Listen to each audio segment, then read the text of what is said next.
দেখুন, আর 10 দিন পরেই ফাইনাল লিস্ট, তার মধ্যে এখন চলছে যাচাই পর্ব। এদিকে কমিশনের ভুলে বদলে গেল ছেলের নাম। ভুল নাম প্রথমে আসার পর ফের বদলে গেল ছেলের নাম। প্রথমে বাবার নাম ছিল ভুবন চন্দ্র বেরা, ছেলের নাম ছিল রাজেশ আলী। নাম বদলে এখন হলো বাবার নাম ভুবন চন্দ্র বেরা, ছেলে বিজয় কৃষ্ণ বেরা। নাম ভুল আসায় বিএলওকেও অভিযোগ জানিয়েছিলাম, দাবি করেছেন বিজয় কৃষ্ণ বেরা। পাঁশকুড়ার ঘটনায় চক্ষু চড়ক গাছ নির্বাচন কমিশনের। রোল অবজারভারে সুপার চেকিং এ গড়মিল, জাতীয় নির্বাচন কমিশনে যায় এই রিপোর্ট।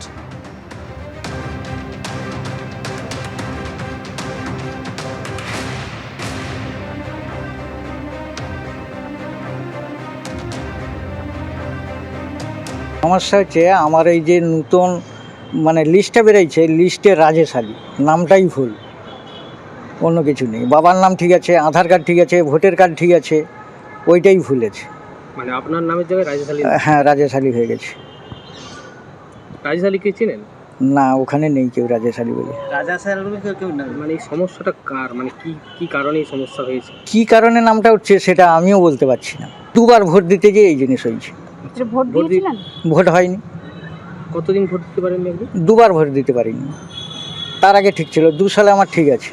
বিডিও অফিসের সামনে ওখানে অনলাইনে যোগাযোগ করছিলাম, বলছে ওটা ঠিক করে দেবো, কিন্তু ঠিক হয়নি। রাজেশ আলীকে চেনেন না, তাই তো? না, ওখানে রাজেশ আলী বলে কেউ নেই।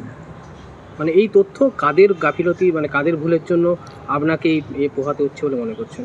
এটা যারা ওই লিস্টে নাম তুলছিল তাদেরই ভুল, অন্য কার ভুল হতে পারে। তারা ভুল করবে, তার জন্য আমাদেরকে ভুগতে হবে। আমার স্বামীর নাম বিজয় কৃষ্ণ বেরা, কিন্তু তাকে করছে রাজেশ আলী, এরকম করে করছে। অর্থাৎ বিজয় কৃষ্ণ বেরা তিনি অভিযোগ করছেন যে ভুল করছে কমিশন, ফল ভুগতে হচ্ছে আমাদের। নাম ভুল আসায় বিএলওকে অভিযোগ জানিয়েছিলাম। বিএলওর কি বক্তব্য, ভিডিওই বাকি বলছেন পরপর। এই এসআইআরের সময় বিএলও হয়েছে, এবারে যখন ফর্ম পূরণের হয় তখন এবারে ওনার নামেও গেছে, ওই নামে এবারে খুঁজে দেখলাম আছে ভুবন বেরা, নামটা রাজেশ আলী হয়ে গেছে। এবারে ওনার 2002-এর নাম স্টিয়ারিংয়ের নোটিশে, তারপর সেই তখন একটা ওই 8 নম্বর ফর্ম আছে, ওতে কারেকশান করার জন্য একটা জমা দিতে হয়, ওটা দিয়েছে।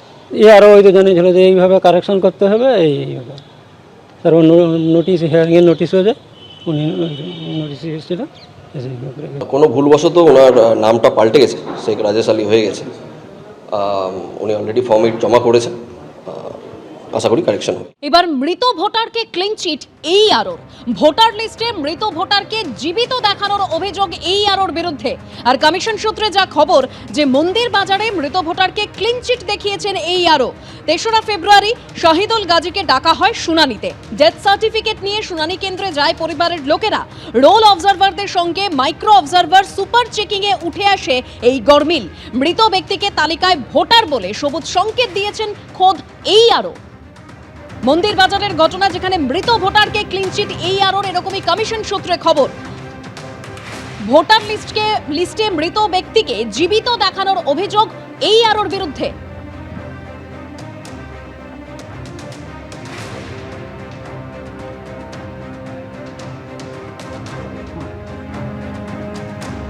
কমিশন সূত্রে ঠিক কি খবর রয়েছে, গরমিলটা ঠিক কোথায়, আমরা আরো জানবো আমাদের প্রতিনিধি রুমা পালের কাছ থেকে। রুমা, দেখো, এবার কমিশনের তরফ থেকে জানানো হচ্ছে যে এবার মৃত ভোটারকে ক্লিন চিট দিয়েছে, এরকম ক্লিন চিট দিয়েছে মন্দির বাজারে এই আরো।